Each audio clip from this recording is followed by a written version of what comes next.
faculty room, tapos sa dulong auditorium. Eh, baby, saan ba yung canteen? Dun sa may chapel. Okay. Oh, bakit ganyan ang itsura mo, ha? Bakit hindi ka masaya? Alam mo, kasama mo na ako araw-araw. Dapat naman siguro tumambling ka or magtatalon ka, di ba? Abs naman, syempre naman masaya ako. Masaya ba yan? Siguro iniisip mo pa yung si Lucas. Eh, kasi dalawang beses na kami nakita eh. Hindi mo sa'yo na yun? Sign? Anong sign? Humingi ka ba ng sign na sana magkatuluyan kayo? Hindi naman. Ano lang, sa'yo na hindi magkikita na ulit ka. Ako talaga, niloloko mo kasi pinapunta ka na doon kung nangyayari ka mo. I'll see you later. Bye! Take care! Ayun ka na ba? I want you to start recruiting freshies para sa org natin, ha? Sabi ko freshies, ibig sabihin fresh. Ayoko na mukhang platypus. What's platypus? Google it!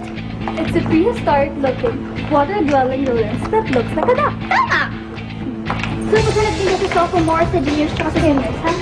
Sure. Una, dali. So, jolos. Jesus.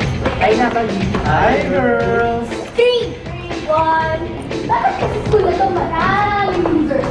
Basta, pinakalit ko pa rin ang dapat sa school. Thank you so much, Miss Ida. Papupuntahin ko na lang po dito si Lucas para ayusin yung enrollment niya. Si Sir Pete Serrano ang mag-a-assist na pinakapatid mo sa enrollment, hindi ako. Binigyan ko na siya ng recommendation letter. That's the most I can do. Sabihin mo na lang sa kinakapatid mo, pumunta na lang sa faculty lounge after lunch, tapos kami na lang bahala. And I'll take care of it personally, okay? Thank you, Sir Pete. Thank you po, ma'am. Okay. Lucas Infante, The only son of Jaime Infante. multi-tycoon billionaire. Naku! Ba't di mo kasama yun? Yung nga yung asawang hindi natin alam kung saan ang galing. Nakikirap ba yun? Di ba nga? At saka ngayon may kabit. Kabit? Nagtinarahan ng gobyerno dyan. Ako, meron! Eleksyon! Ano naman pag eleksyon marami nangyayari? Kaya yung mga lumulutang na pera dyan, may kita naman ng pera dyan. Ay, ano naman, when money talks, everybody listens. Ako, eto pa! Daniel. You know you have to maintain an average of 85%. You lack 5%. Paano na yan? Coach Ted, i-upgrade ko na lang po kay Miss D yung grade ko sa biology para makahabol pa po ako. O sige, alam mo naman kailangan kayo ni Jane ba sa team. Dapat din yung pinapabayaan academics nyo. Coach Ted, are you done coaching the young students? You know how low their grades are. Yes, Miss D. Overly coach na nga sila eh. Pwede na nila ako palitan as coach. You're not funny. You're not even cute. Let's go, Daniel. Miss Consuelo Gomez Fabi is waiting for you.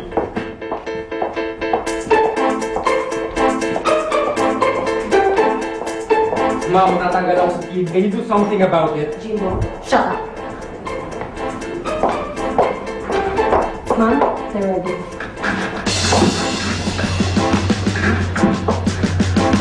Good morning. Take your seat.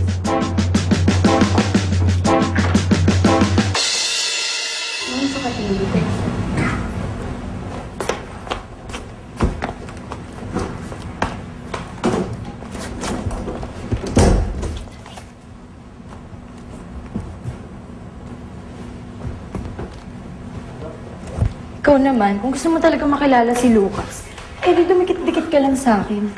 Close kaya kami ni Lucas. Talaga? Eh, syempre, kinakapatid ko yun eh. At, doon pa siya nakatira sa bahay. Wow! namin. Talaga lang. Kinausap ko na nga kanina si Ma'am Ida para dun sa recommendation letter niya.